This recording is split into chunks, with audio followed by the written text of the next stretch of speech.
સચિનના મિલ માલિક પાસેથી લાખો રૂપિયાની ખંડણી વસૂલનારાઓના સીસીટીવી સામે આવ્યા છે।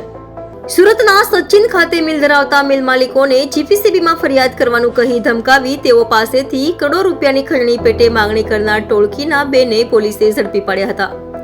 તો ઝડપાયેલાઓએ ઉદ્યોગપતિ પાસેથી વસૂલેલી ખંડણીના સીસીટીવી સામે આવ્યા છે। બંને આરોપીઓને ક્રાઇમ બ્રાન્ચે રંગે હાથ ઝડપી પાડ્યા હતા। તો આ ટોળકી સચિન અને પાંદેસરા વિસ્તારના વેપારીઓને ટાર્ગેટ કરતી હતી તેમ જાણવા મળ્યું છે। 1 ફેબ્રુઆરીના રોજ સુરત ક્રાઇમ બ્રાન્ચ દ્વારા સચિન જીઆઈડીસીના ડાયરેક્ટર મહેન્દ્રભાઈ રાખોલિયાની ઓફિસમાં બે ઇસમો અજય ત્રિવેદી અને તેજસ પાટીલ 45 લાખ રૂપિયાનું એક્સટોર્શન કરતા કે જે અલગ અલગ સચિન ઇન્ફ્રા એન્વાયરમેન્ટ લિમિટેડ અને ગ્લોબ એન્વાયરમેન્ટ લિમિટેડ જે કેમિકલ વેસ્ટનો પ્લાન્ટ જે સચિન જીઆઈડીસીના અલગ અલગ ડાઇંગ મિલોના અને પ્લાન્ટમાંથી નીકળે છે એનો વેસ્ટ કલેક્ટ કરીને નીકળવાના છે। એના બદલામાં 45 લાખ રૂપિયા જે માંગેલા હતા લેવા આવતા પકડાઈ ગયેલા।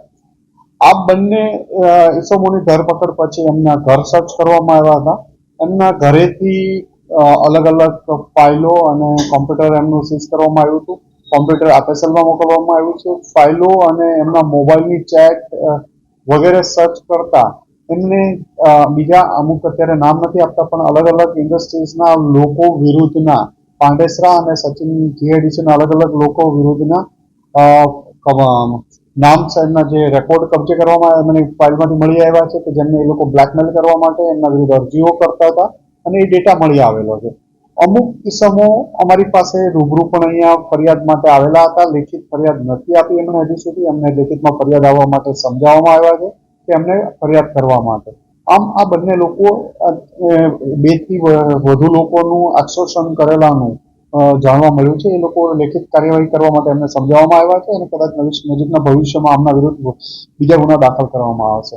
આના સિવાય પણ અન્ય ઇસમો વિરુદ્ધ પણ અમુક ફરિયાદો અહીંયા આપેલી હતી જેને પણ અમે કમિશનર સાહેબને આપવા માટે કીધેલું હતું કે લેખિતમાં ફરિયાદ કમિશનર સાહેબને આપવા માટે કે લેખિતમાં અમને અહીંયા આપવા માટે।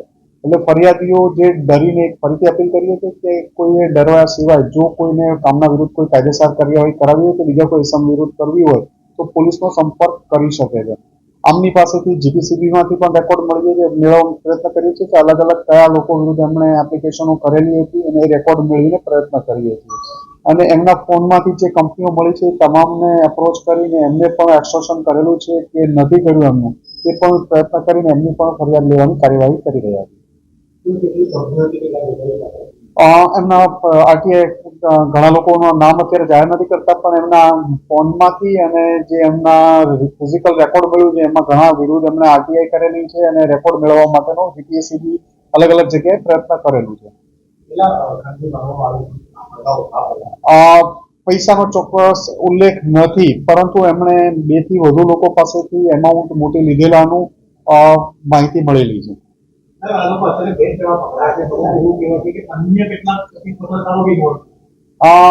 કહી શકાય અત્યારે હાલમાં ટાળી શકાય એવું નથી। એમની સાથે 2 થી વધુ માણસો મળેલા જ હોવાની પૂરી શક્યતા છે। એ બાબતમાં પણ તપાસ ચાલી રહી છે। અમને અલગ અલગ વેપારીઓ તરફથી અને નામ પણ આપવામાં આવ્યા છે। હવે એમની સાથેનું કનેક્શન અમે જોઈ રહ્યા છીએ।